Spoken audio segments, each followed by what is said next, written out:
Hello, BlizzCon.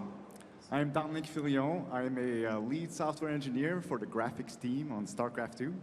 And what I want to share with you today is how the graphics in StarCraft 2 has actually evolved over time. Now, does anybody in the audience remember seeing screenshots of the first StarCraft in the alpha version? Anyone? Yeah. So if you remember, we got some of those here. Back in those days, everybody hated that. That was the left side picture, right? So everybody hated the picture, and we had to go back and actually change the look of it and actually make it look much better. So you might be wondering, did we go through the same process with StarCraft 2? And yes, we did, indeed. So what I've been doing is for the past 6 years, I've been secretly stashing old builds of the game on my personal computer, just for this day. And today, for the first time, I'm going to show you very old footage of how StarCraft 2 came about and how it looked in the early beginnings. So let's go back to the archives and see what that looks like.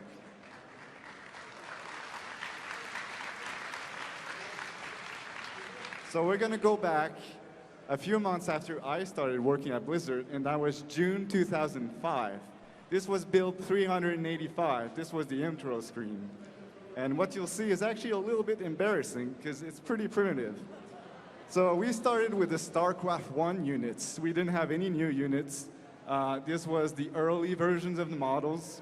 The UI obviously needed a bit of alignment work to actually get it properly working.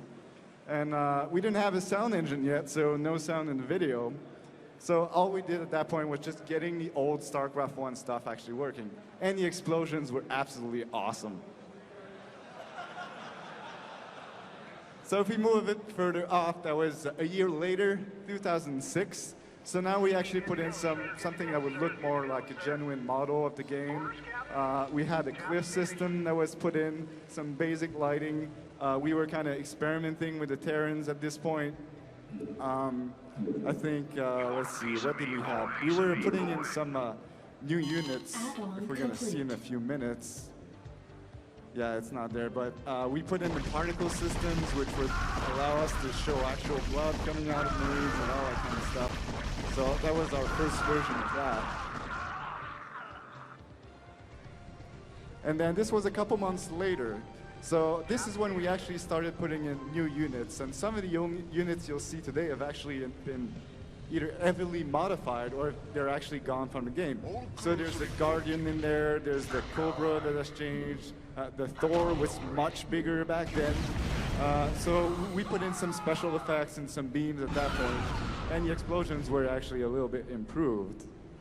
At that point, where were we? I think, oh yeah, we started working on the Protoss, the early version of the pylon energy grid we put in. We had our first experiments. You can see some Dragoons that were still in the game back then.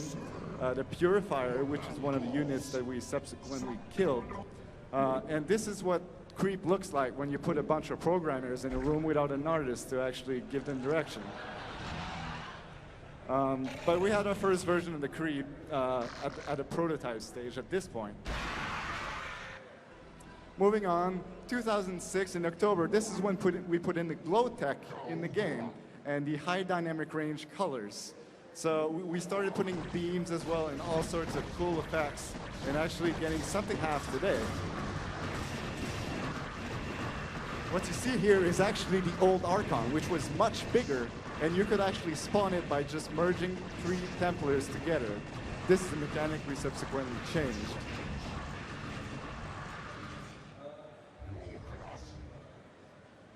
So this is an actual much closer version of the Creep that we actually put in later. If you look in the video, you'll see it was actually reflective.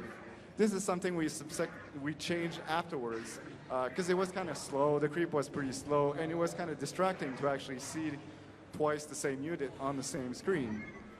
But at that point, we had really started to dial down the look of the Zerg and the Theron and the Protoss, and actually getting something that looks a lot closer to what we have today. Does anybody remember seeing the announcement of StarCraft 2 in Korea, like the early videos? This is the build that we use, and this was the first time we showed it to public. Blizzard actually shipped the whole team to Korea, and we had this huge stadium to actually see how the people would receive the game. It was the most exciting moment of my life, really. This is July 2007. We put in foliage on the terrain, as you can see, so we were starting to really polish up the maps and actually give them a more finished look. This is when we put in the line of sight blockers, the first time we experimented with that mechanic.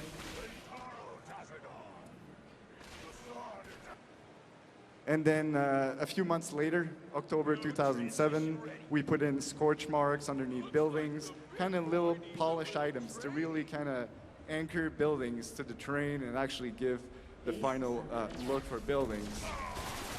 So at that point, we were actually quite close to the look of the game that we have today. But this was 2007, so you're probably wondering what the hell have these guys been doing in just 3 years between shipping. Well, we optimized the game, and we fixed some bugs, and we worked on the single-player campaign. That was 2008. And then in 2009, we optimized the game some more, and we fixed more bugs, and we worked on the campaign some more, until 12,000 builds later, we shipped version 1 of StarCraft that we have today. So let's move on to Swarm.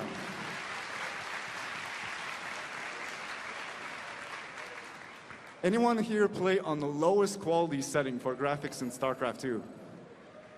Yeah, I hate you guys. So we're going to improve that.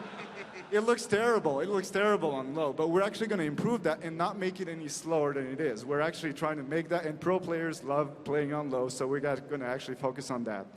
How many Zerg players do we have here today?